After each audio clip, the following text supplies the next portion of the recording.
Hey everybody, it's Andrea Ankrum with Indivisible, Northern Kentucky District 4, and welcome to another edition of our Coffee Klatch Conversations with Candidates. This is where we bring your candidates to you, and through a question and answer forum that you can participate in if you're watching live, we get to know what your candidates' stance is on issues that are facing Kentuckians today. So if you're watching live, please send your questions in and we'll try to get them to your candidate. So our candidate tonight is Dustin Burley. Welcome. Thank you for having me. No problem, and thank you for coming all the way up here to join us tonight. He's running for the House seat in the 53rd District. And so, Dustin, why don't you tell our audience a little bit about yourself and why you're running for office? Well, I'm Dustin, and I live in Anderson County, but the district covers Anderson, Spencer, and the back part of Mount Washington in Bullitt County. I'm a child care worker by trade, so the little ones are my fave. I mean, you know, it's good to have all the teachers, but the teachers don't see them before I do. I mean, we're the ones who give them the basic life structures and all the good old stuff that, you know, I always say they get corrupted when they go to school. Oh. I mean, they're sweet angels after they leave us. Right. But when you look at the economic climate for people who are struggling in my district, there's no jobs. I mean, education, there's tack on them. When you just look at the structure of our state, how we pick winners and losers, I mean, Central Kentucky, Louisville, and Northern Kentucky are the engines of the state, but we leave behind Western and Southern Kentucky and Eastern Kentucky. We send all the money that way to fix stuff, but then you leave the engines with nothing. And then they get mad and they don't have representation on any party. I mean, when you look at the whole structure of the state, there's very few people that actually stand up to not only their party, but the people in their district's interests to begin with. So that's why I got in the race, because my mouth is loud. And plus, I think that we need more diversity as a whole. Because, I mean, when you have more career politicians, as we have right now in Frankfort, we don't get anything done. Because they go sit in the back room with whoever and they tell them, hey, I'll give you this much money if you support this bill. But when you put in average people who struggle, they ain't gonna listen to that. I mean, if you put any type of bill in front of me, the first thing I'm gonna think about is who on my street is affected first and who is going to be hurt the most in my district, and not what campaign contribution I'm going to get. Right. Great. Okay, so we're going to jump into our questions here, and the first one is about public employee pensions, right? So originally it was Senate Bill 1, and it got changed or tacked on to Senate Bill 151, which was later determined to be unconstitutional. But what is your understanding of the public employees' pension issue, and including the current funding problems?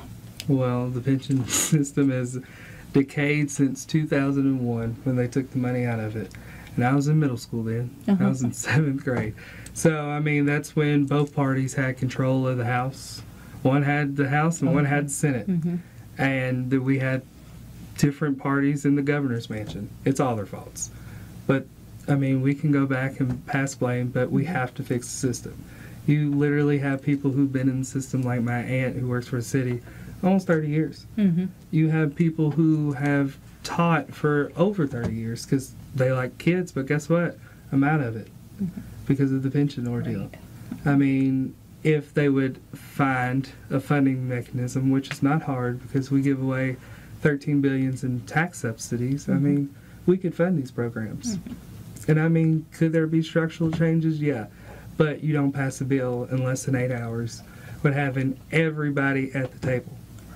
Because, I mean, all of my public employees, from the fire department, you know, the ambulance, I mean, police officers, and they don't make anything. Right. So... And a lot of times this is how you draw people into those. I mean, these are dangerous occupations as well. You need to draw them in somehow. And some people are like, well, why don't we just put them in a 401k? So are you going to pay them what they're worth? Right. That's the big question. Like, you know, they can go to the private sector and make a lot more. Right. 'Cause And they get a have 401k. exactly. But are you willing to raise your taxes enough to pay them? No. So that's why we have the pension system, because it's cheaper that way. Right, right. I mean, So how do you think they should be funded? Like, what are some revenue ideas to fund them if they're being underfunded? And you talked about the taxes, tax subsidies, but is there some new ways that we could get revenue? I mean, common sense. I think we should do a bill. I mean, the House Republicans in Washington, D.C. did it, and every 10 years they look at taxes and regulation. We should do that. If a business is not doing their obligation to to hire and fund the community, then we should get rid of their tax subsidies. Why should we give these people money when they say, hey, I'm going to create 100 jobs? Well, where are they when you have 50 people or less? Right, right. And so holding them accountable. Exactly, because that is wasted money that we are giving away that could go fund whatever. And I mean, we have done plenty of studies. The Blue Commission, Ribbon Commission that they just did, there's answers there. We could go way, way back where they also have other ones that they did. But I mean, you have to have elected people who are going to sit down and do it and actually who don't care and stepping on people's toes. Because when you do tax reform, everybody is on chopping block. You can't pick winners and losers. And that's what's wrong with HB 366, where you went after certain groups of people. It's 17 new taxes that went after mostly low income in. Right. After you just change the taxing structure to a flat tax, when you give Walmart the same tax cut that I got. Right. And they just messed with our dairy farmers, and we lost a lot of dairy farms. And for my opponent to not only support these bills and be on the Ag Committee and the Appropriations Committee, this affects your community. Right. And you didn't do anything to stop it because these people donate to your campaign. These people are the ones that you sit down and talk to. Right. Not the people that are struggling in the district at all. I mean. Right. Okay, so the General Assembly passed a $22 billion education budget, which rejected some of Governor Bevin's proposed cuts. However, there were many programs that were affected, such as funding for textbooks and money for professional development. Additionally, school districts will only get a $19 increase per student. What are your ideas to support funding of our public education system in Kentucky? Well, if we would do tax reform, it would be... So it's all coming back to that tax reform. I mean, that's where money is the issue. We are a poor state. Sadly, we get more money from the federal government than a lot of liberal states. Right. And that's what people don't realize. I mean, California per capita, they don't get government funding like we do. Right. So, but our schools are funded by the state and by the local level. And because we're not funding them on the state level, then the school boards have to make tough decisions and raise taxes 4% every single year, or they will put it on the ballot for an extra 4 point whatever they need, or 5. I mean, because our schools have been left behind for years. And then you look at Eastern Kentucky, and you have Governor Jim Justice of West Virginia. He hasn't paid his taxes in years to those local counties from his coal company. And our governor, they're best friends, and they're in the same party. Why aren't we going after people that are not paying their taxes? Right. So these local school systems could be funded, and the people that are elderly don't have to pay outrageous property taxes. Right. Because that's what a lot of people don't talk about. There's younger people like me who, some of them buy houses, but a lot of them rent, or they buy apartments. They're not paying property taxes for real. Nope. But when you still look around, you have these people who live out in BFE, and they love it out there, but they can't really stay because the county has to raise property taxes to make up for what state lacks. Right. And if you don't have people in Frankfort to, fix that problem or stand up for those people, then it'll continue. Yeah. So there was a bill that was trying to bring casinos or legalized gambling into Kentucky. Would you support that type of new revenue for the state? Well, of course. They've been debating this for years, and I don't... Why can't we get it? It's because of the state Senate. They refused to move on the bill. And now you have members of the House who are in their ideology thing, it's like, we're not going to do it because of these reasons. No, when you have people who are struggling and there's ways to make money, then you do it. And they're like, well, let the people decide. Let's put it on the ballot. I agree. But the only way to put it on the ballot is to get 51 votes in the House, and you got to get 21, 22 in the Senate. And that's the only way to do it, because that's how we do a referendum. Now, I think we should change our Constitution and say, you know what, if you get 500,000 signatures or 250,000 signatures and you want to put medical marijuana on the ballot, or you want to put gambling on the ballot, you know what, you should do it, because our lawmakers are not doing it. I mean, you think that if somebody who, like my opponent's in real estate, do you think he should be supported because that's more houses you can sell? Like, I don't understand. Like, it's more property you can sell. But you were just, lacking because you decide to, I don't know. I would support it all the way. Like, I just don't understand. They just make me mad. Okay. What are your thoughts on charter schools and the tax credits for private school tuition? Horrible idea. Somebody is a product of public school, you should not do it. I mean, there is no reason why we should subsidize people that want these private. We should go back to local option. Pretty much simple. Go back to the local option. The governor and his majority, because James voted for the bill, we don't need charter schools. If they would take the paperwork off our teachers, because I mean, there's no reason why most of them stay there late at night and on the weekends and over summer doing all this ridiculous paperwork when they should be teaching. And when you pass a charter school bill that gives them more freedom in the classroom than you do your public school teachers.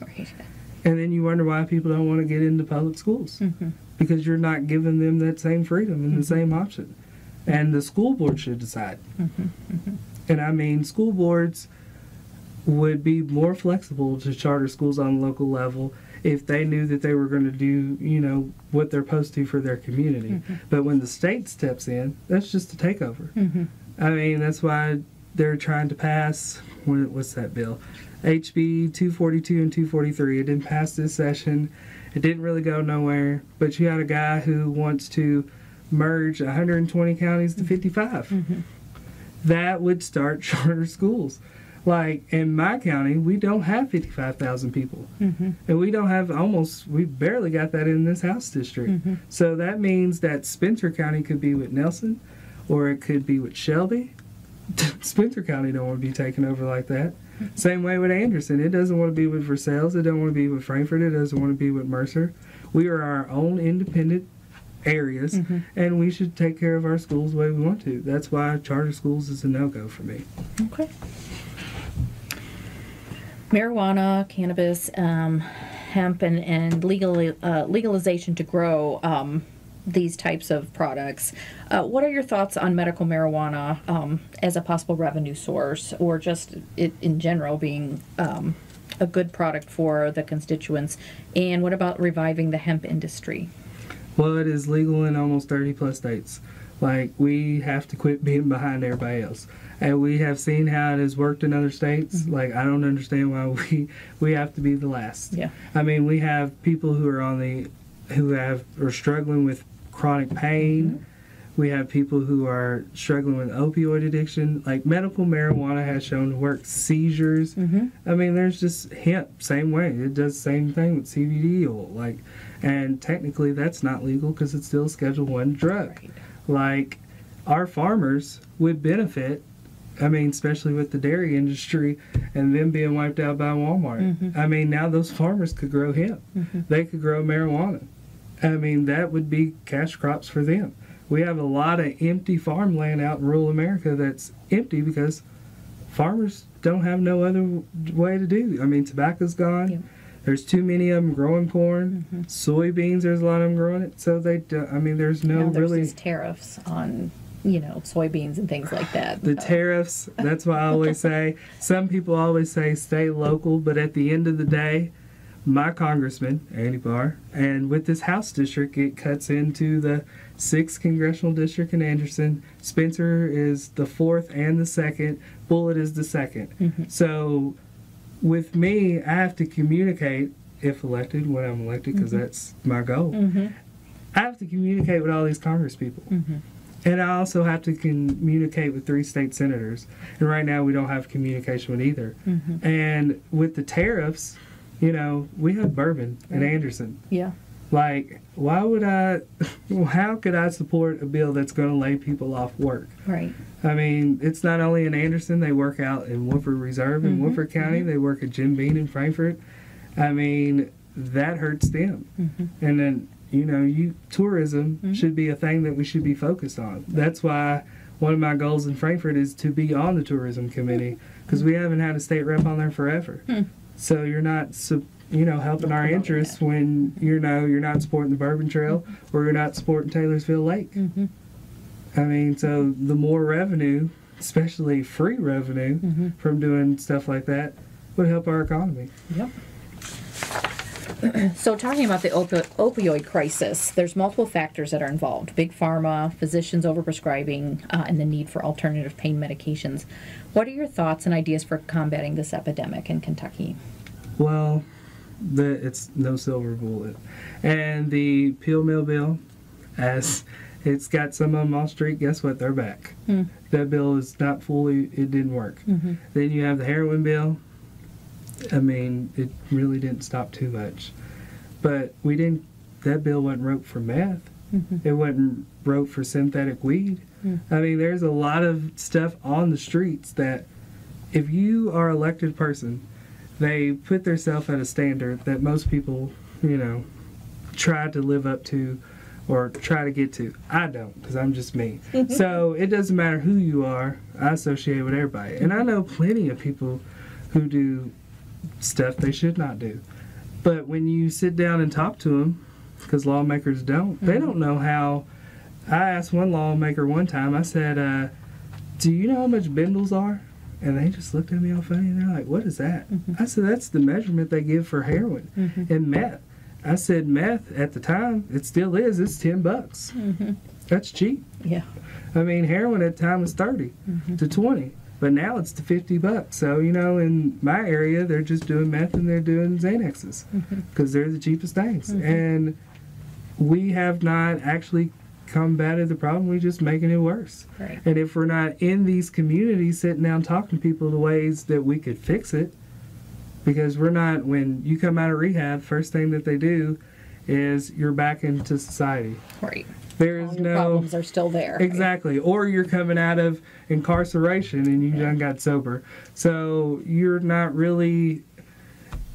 given the skills to come back into life like you should. Or some parents, when they get out, they'll lock you in your room, pretty much put you on house arrest. First off, that does not help. It just makes the problem worse. But they don't know that because the only thing that they're trying to do is they love and care about their child and they don't want to see them die. Right. And that's why we should do counseling with the parents and say, hey, guess what? This is what you should watch for. This is what you should do. And we should, law enforcement should be one of those things that legislators, that's who they should go to. And be like, hey, what do you see on the streets? Because I talked to one of our detectives and he was telling me all the stuff that could be fixed. Good. Because our legislators don't talk to them. Right.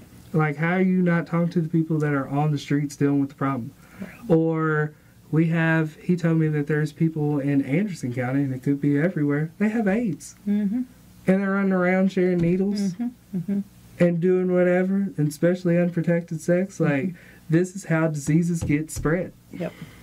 And you never know, it could affect your kid one day.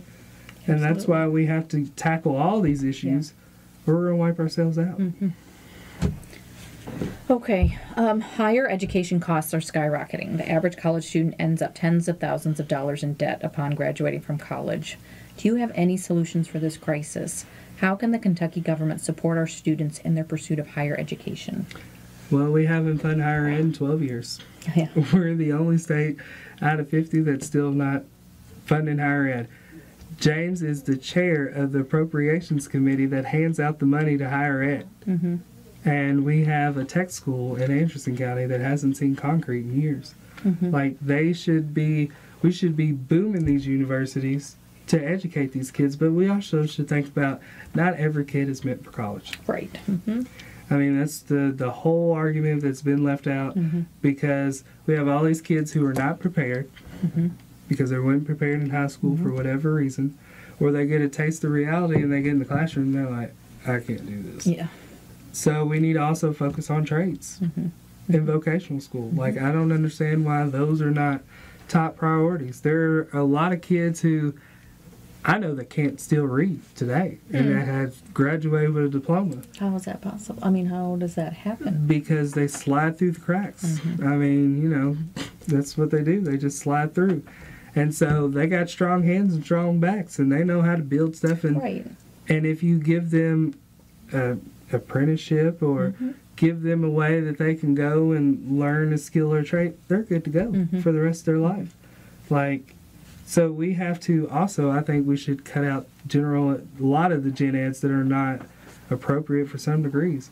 Like, we bog these kids down for the first 2 years with gen eds that don't pertain to anything in life. And then you wonder why they rack up debt, because they just sat in school for 2 years and wasted nothing and got nothing of their major. Like, we should restructure the whole how higher ed's done, but the only way that you can do that is sit down with students, professors, the universities. I mean, Murray went private because we're not funding our schools. And I mean, the way I look at it, Northern's next, EKU could be next, Moorhead could be next, and who's left? Western, UK, and Louisville. These are research universities. First off, they price people out like me. Yeah, I know. There's no way I'm going. And then poor OK State, that is still our historical black college, like, there's no funding really going there. And that's Anderson County. Most of those kids are they have like an area scholarship. So as long as they live in the county, they can go there for almost dirt cheap. And because they're considered a minority if they're white. I mean, I know a lot of people that go there because it's historical black college. That's why. And that's fine and dandy. But if we're not supporting their school that they're going to too, then how are we supposed to have the future doctors and nurses and lawyers and teachers? We can't if we're not doing stuff like that. Okay. Governor Bevin is touting the decreasing unemployment rate as a success. The national unemployment rate is at a 17-year low, and the stock market is at an all-time high. However, wages for most of us continue to be stagnant, and many of the jobs that have been added are either low-paying or temporary. According to the Kentucky Center for Economic Policy, the majority of job growth in Kentucky is in low-wage jobs. 8 of the 10 most common occupations in our state pay less than $15 an hour on average, and 3 pay less than $10 an hour. In Kentucky, 76% of jobs are in occupations that have median annual pay below 200% of the poverty level for a family of 4. And Kentucky ranks 9th worst in the nation on that measure. How would you address the issue of working class people not getting ahead in this current environment of pro-corporations? Well, somebody who has had a single mother all our life, I mean, she couldn't afford childcare, so my granny either watched us, our uncle stayed with us forever. So, I mean, we learned how to cook, clean, all that good stuff. And, yeah, I mean, we learned all the basics that you should learn at home. But a lot of parents don't have that option. And we never got food stamps. I wish we did. We never got any type of Section 8, nothing. So, and I mean, she worked at a factory for 16 years and barely made $12 an hour. And when you look at, I used to work at McDonald's, and I was working at Walmart because there was nobody really hiring at the time.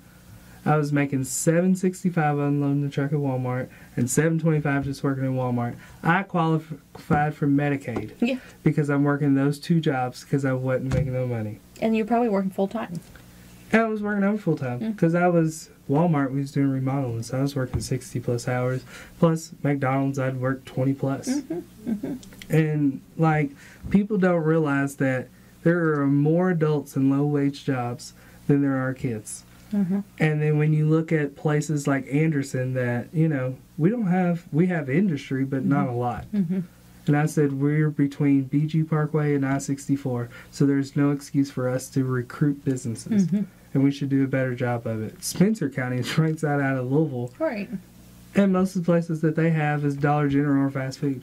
So the people that can't commute to work, because there's a lot of people who work in Louisville, and they have to struggle with whatever low wages that they have. Whatever's available. Working in childcare, most of them start off at $7.25 minimum wage. So you send your kid to a daycare and put your trust in this person who makes $7.25 an hour. That's going to cause a lot of anxiety. Right. I mean, but you also, and they're struggling to make ends meet. And I mean, kids are not easy. Oh no. And if you get 10 2-year-olds by yourself, they are a hot mess. But I made $10 an hour, and I made way better than most people in the building that I just came from. And then when I got in this race, and they were talking about raising money, my opponent has more than I made last year total for the whole year in his campaign account. I made $22,000 working with kids. And I love working with kids, but there is no reason why that Walmart pays the same tax rate as me, and I made 10 times less than them. And most of those people, because they hire people on food stamps and WIC and welfare, and they get tax credits too. Right. And you can't help out the people that are struggling or barely making ends meet, because there's people that are middle class that's barely in the middle class. Right, right. And we have to, like I always say, if you're in the middle class, you're always a high electric bill or a broke down car or a loss of job, and you're right in the working poor with me. Yeah, or illness.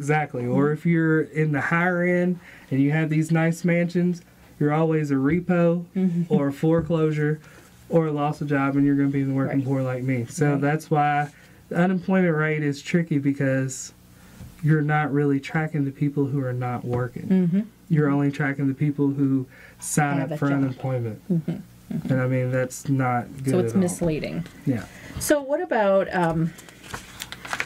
this Senate Bill 17 wanted to increase the minimum wage to $10 an hour by 2020. So do you think that's enough, or do we need to go higher than that? As of right now, that's what you're making, it sounds like. One of the poorest states, living on that's nothing. And I mean, if you go to the mountains, or you go to southern Kentucky or western Kentucky, or even good old in the middle of central Kentucky, you can't live off that. You can't. You just can't. But as of right now, that is a building block. Now, 2020, that's too soon. Because we have to make sure that small businesses, that's what we fail to realize, small businesses are the backbones of not only the country but of the state. So they have to have time to adjust to the income increase.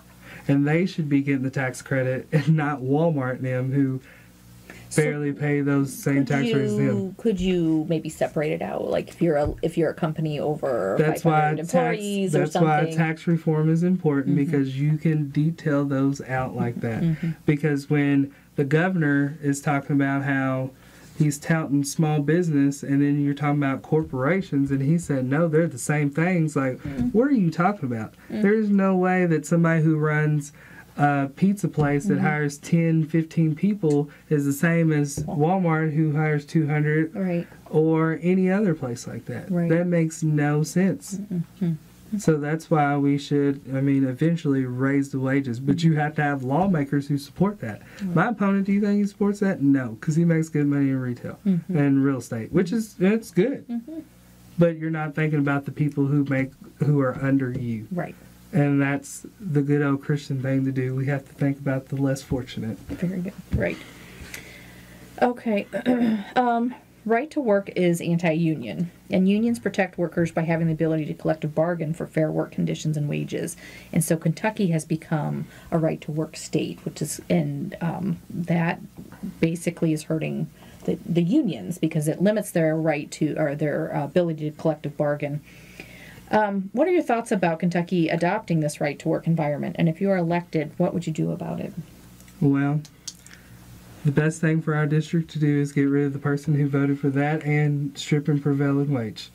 Because he was there with his colleagues, and they were happy and smiling at these union workers, who a lot of them drove 4 and 5 hours to be at the Capitol to protest their wages getting stripped. Like, I was there at the Capitol that day, standing with people, I have no idea who they were, what unions they were, but I understood their struggle.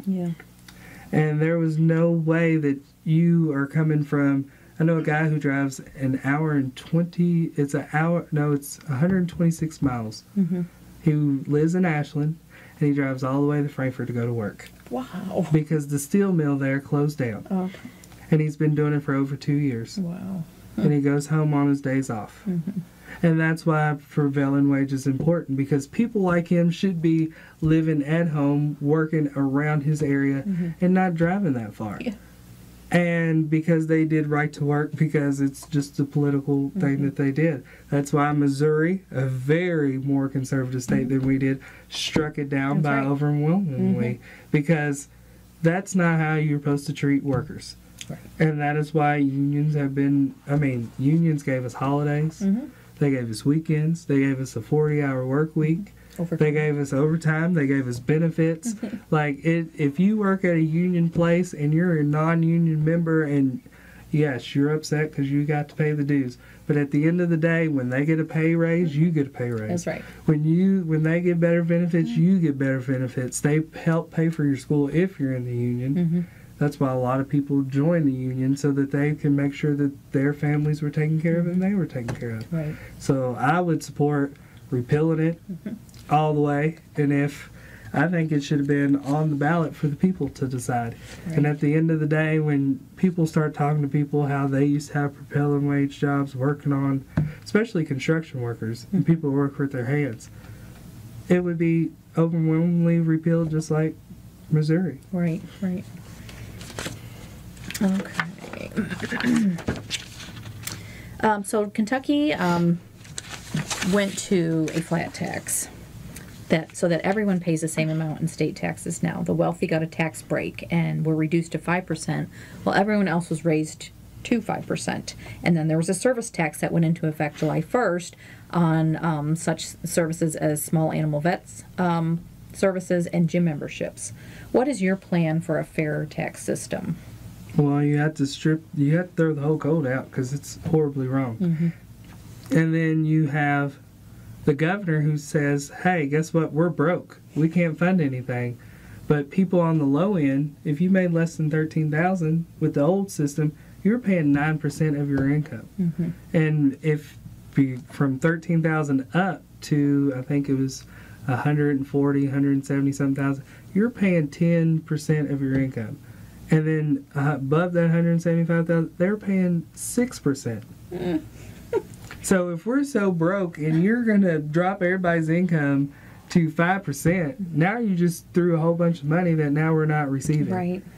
And then it wasn't a fair system to begin with. Why didn't we raise the wealthiest to the 9%, just like somebody who's working on McDonald's? Or sweeping or cleaning the bathroom?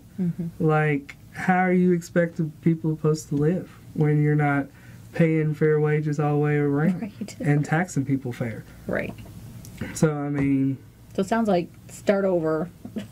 you have to. Like, there's no way that, that's why every 10 years we should look at the tax code. That's the problem. Nobody has went back and looked. But also, the tax code only got back because we elected people on both sides who put in these special interest loopholes for the people who get them elected.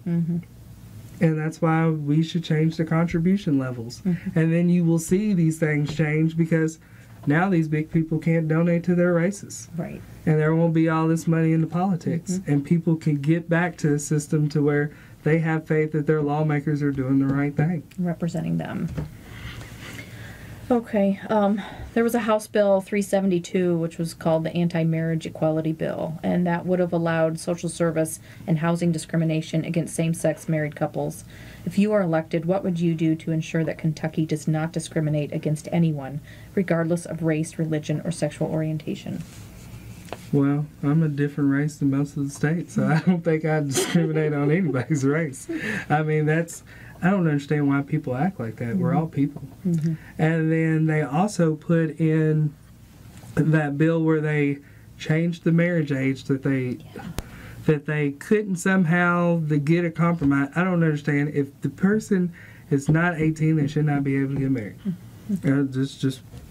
But they put an amendment in there that changed, that modified, that says that marriage is still between a man and a woman, even though the Supreme Court changed that. So that means if you are same sex and you get married to somebody on state level, so does that change your benefits now?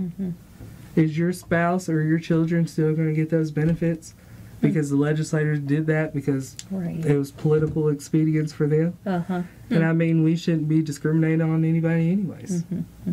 I mean, being the last openly gay person running for the House, I mean, there's people that I'm friends with that, you know, don't approve of anything or my type of lifestyle. But we respect each other because we look at each other as individuals, not straight, gay, or whatever. I mean, that's the way it should be. The government should let you live your life and you be happy instead of being in your house and in your bedroom and all that other stuff.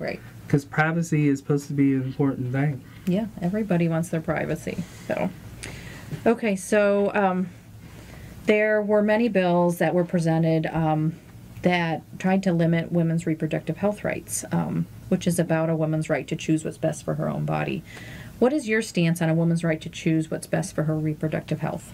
Well, I got endorsed by Vote Pro-Choice because they endorse everybody that's pro-choice.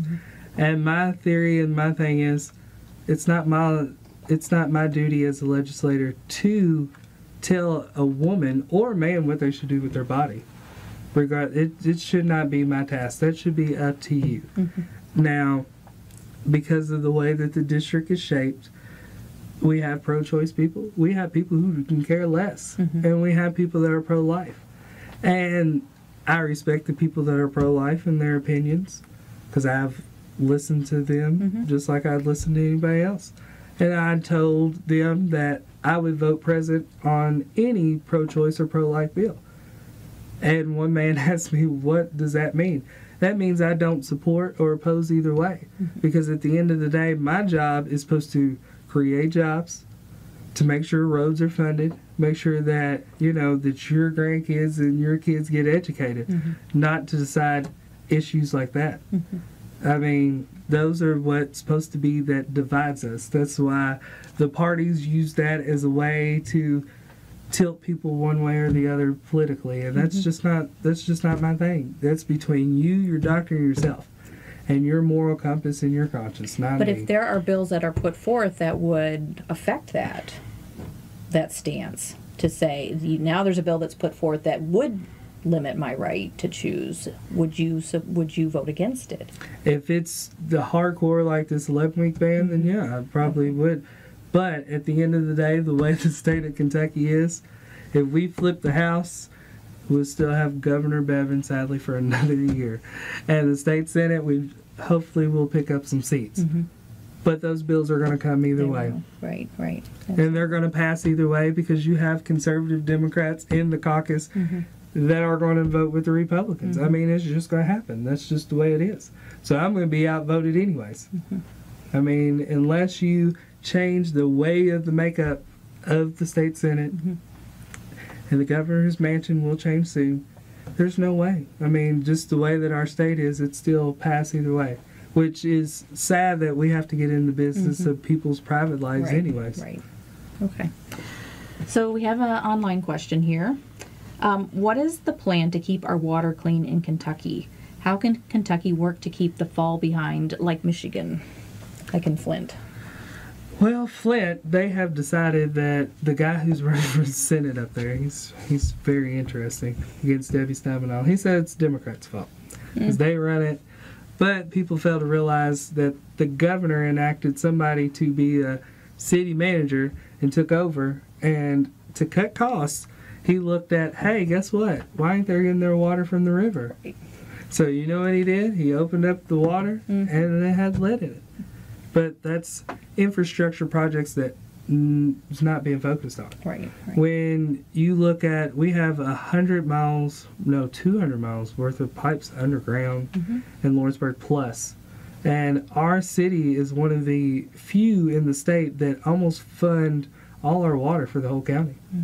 Even South Anderson, they get our water from the city. So we have a nice treatment plant. I mean, it does. But when you look at places like Martin County, that is number 2 on the biggest poverty rate in the county and state, and one of the top 10 nationally. Right. And you have these, I call them closed-minded conservatives because they only penny pinch and they don't look at the aspect. When you have watching CNN and you see your fellow Kentuckian take a tube and put it in a swimming pool I know. that has fungus dreadful. and mold in it to get water Right. because their local officials decided that they weren't going to pay for their water treatment plant. That's sad. Where was your state senator? Where's your state rep? Why ain't there an investigation? These things need to happen, and we need to fund these projects. I mean, clean water is important. Right. Just like the coal company I just posted the other day on my Facebook, in Western Kentucky, ash got into the water. Like, why aren't we finding them? Why ain't there a committee? Like, they are, technically they're not in session, but they're having committee hearings. Why are we investigating the Attorney General and not investigating poison in the water that our kids and neighbors are drinking? Like, I don't understand. Don't understand either. So House Bill 227, which passed, is basically an anti-solar bill that rewards monopoly utility companies and punishes consumers, basically. And it basically put rooftop solar out of reach for most Kentuckians. Kentucky needs to keep up with the rest of the country in terms of clean, green energy. What would you do to help protect and promote the use of clean energy? Well, Senator Gooch's bill was outrageously ridiculous because not only did it harm the solar industry, it also, if you had solar panels on your house, and let's say that you're kicking out electricity and you're putting it back through the lines because you have too much, they changed the amount that the consumer gets on check back. Like, I mean, if you are not getting electric from the company, they're giving you a check. Yeah. What's wrong with that? Right. I mean, you know, we are monopolized in our energy market because of, you know, coal has kept lights on for years. Yeah. But economically, it's not standing where it used to because we have natural gas, we have solar, we have biofuels, we have all this stuff that is hurting gold. I mean, besides regulations and stuff like that, there's other energies now competing. This is what we call the free market. I mean, that's what, it's just the way it is. And we have to use every energy source because companies won't come here if we're not diverse energy. I mean, that's just the way it is. Okay, let's talk about guns. Should Kentucky have stricter gun ownership laws? And do you think assault rifles should be banned? Well, I got endorsed by Mom's Demand Action because, I mean, it was interesting when they invited me and Stephanie to be on their panel because I looked around and I'm like, everybody from Louisville's sitting up there. And then they're like, you're going to sit up there? I'm like, I'm not sitting in no panel. And I was like, what are you talking about? I'm just here. They're like, no, you're talking. So from a rural area, guns are common. Right. I mean, it's anybody can pull it out of their pocket. And like a man said, I can leave it on my wagon. Guess what? That gun ain't going to fire if I just sit it on my wagon.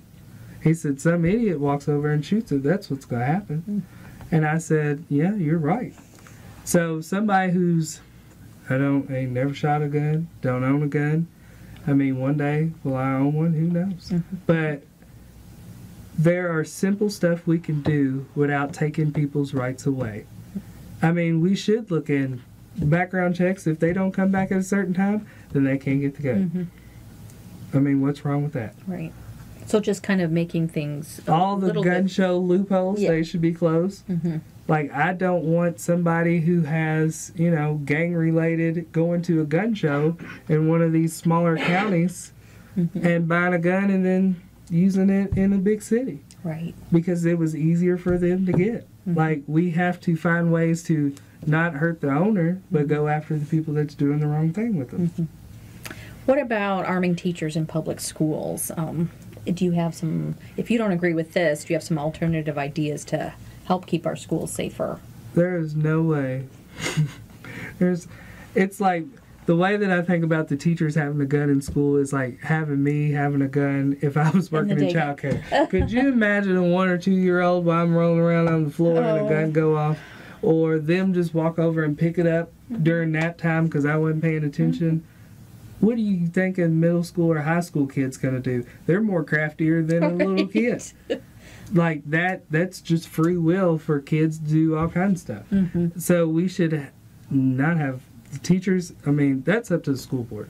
I'm going to leave that local because it's up to them. But a lot of teachers, if you talk to them, they don't want to have a gun. We should hire more resource officers. That's what they're trained to do.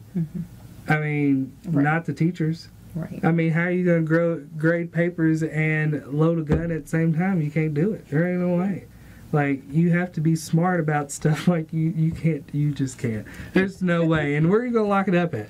Right. There's all these issues that... Like, that's just too many safety concerns and liability, and we can't afford to put textbooks in the class. How are we going to afford the insurance to cover a teacher? Exactly.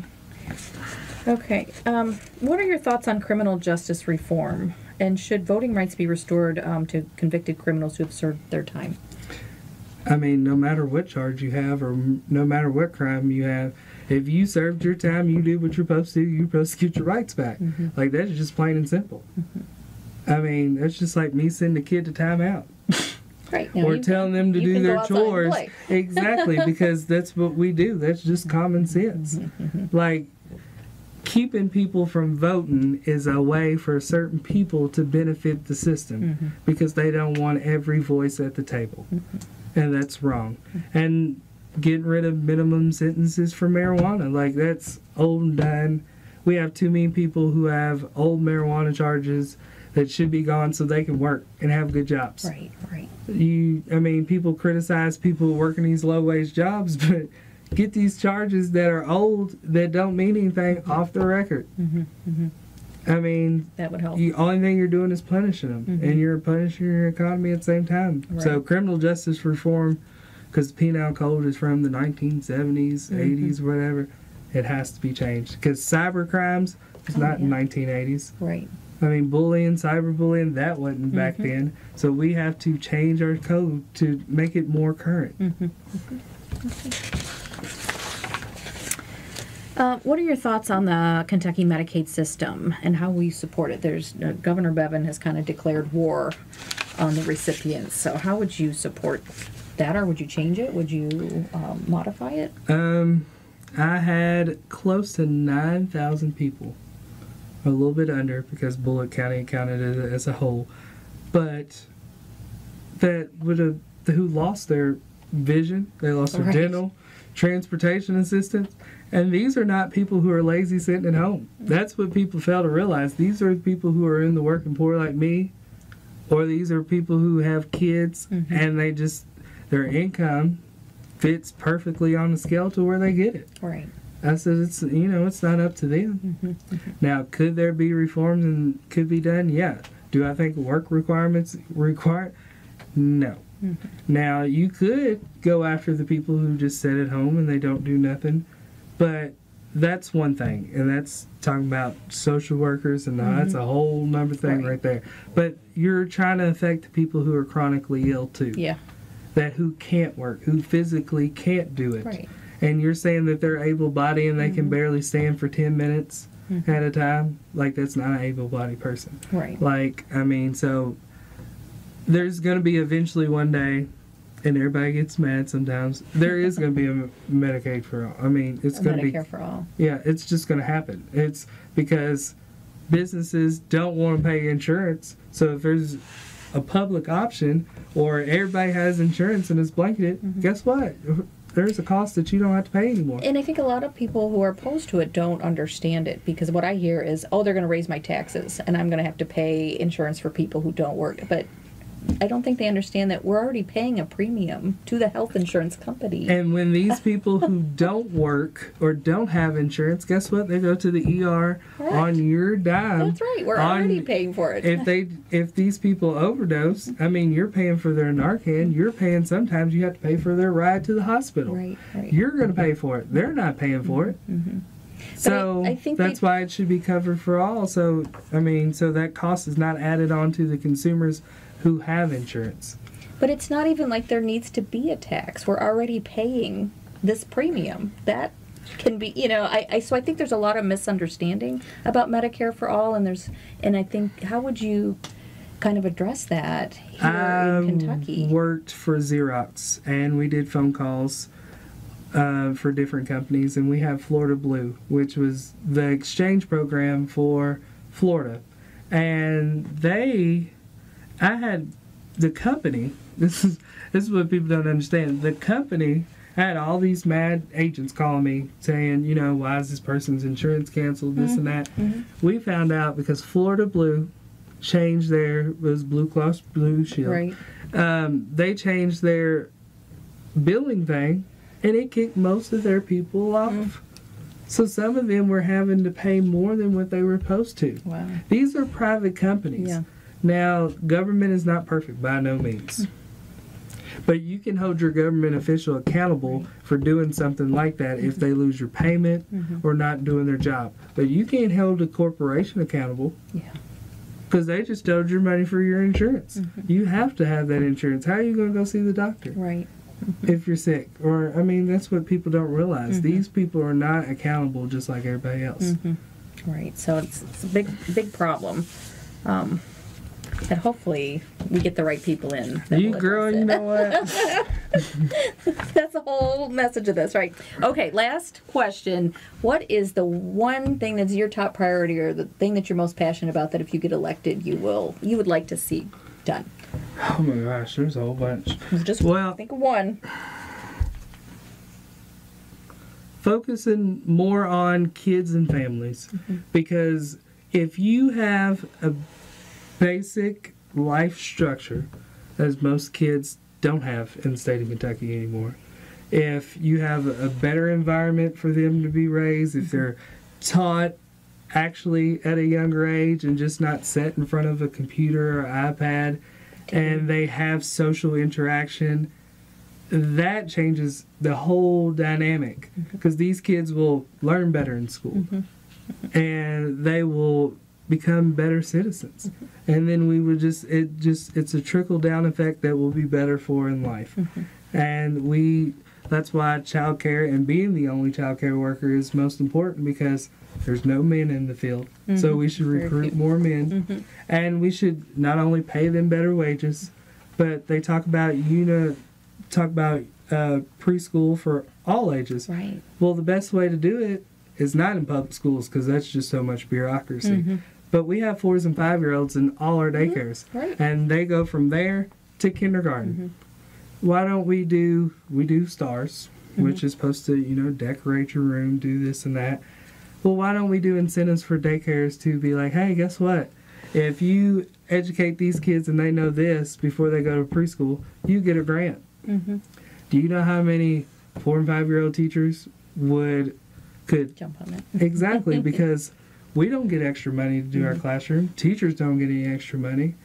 I mean, so that is why, if those programs are implemented, we can educate more kids for a lot cheaper than what we're already doing. Right. When I lived in Georgia, there was all-day preschool paid for by the state, and I was like, this is amazing. If we could have something like that here. That's why we should look at other states, go outside the box. But that's because we don't have officials who don't do that, because they're okay with status quo, and they don't feel like they have to make their lives any better in their district. Right. Okay. All right, Dustin, thanks so much for being here. If you want to take a couple minutes to talk to our audience and tell them why they should vote for you. Well, being the only child care worker on the ballot, I think it is important that we should learn how to balance working families and kids, because we're not doing that right now in our state. We have too many families that are struggling. We have too many single parents that are struggling. And with the opioid addiction, because I see it with the kids who have it being affected in the daycare systems, we have grandparents and aunts and uncles and cousins raising kids nowadays. So we have a lot of problems. It doesn't matter if it's infrastructure, if it's Gene Snyder Parkway that should have been expanded years ago for people that commute from Taylorsville and Mount Washington to Louisville, if it's Bluegrass Parkway that should be expanded, if it's creating jobs, funding higher ed. There's a lot of things that we can go for on and on and on. But we have people that are on these committees and that are elected that are not doing jobs that they're supposed to. And they're more loyal to their donors and to their parties and to the people of their district. And I know that, I don't come from a lot, but I know that if you treat somebody nice and you sit down and talk to them, you can learn a lot. And that's what we need in Frankfort. So I humbly ask for your vote on number 6. You can go to dustinburley.net. Go look at my website. I'm on Twitter. I'm on Facebook, Instagram, everywhere in the world. Great. And thanks to our audience for watching tonight. Don't forget to check in on Sunday nights as well as we do these continuing towards the general election. Check out our Facebook page and our YouTube channel for recordings of these. Thanks, everybody. Have a good night.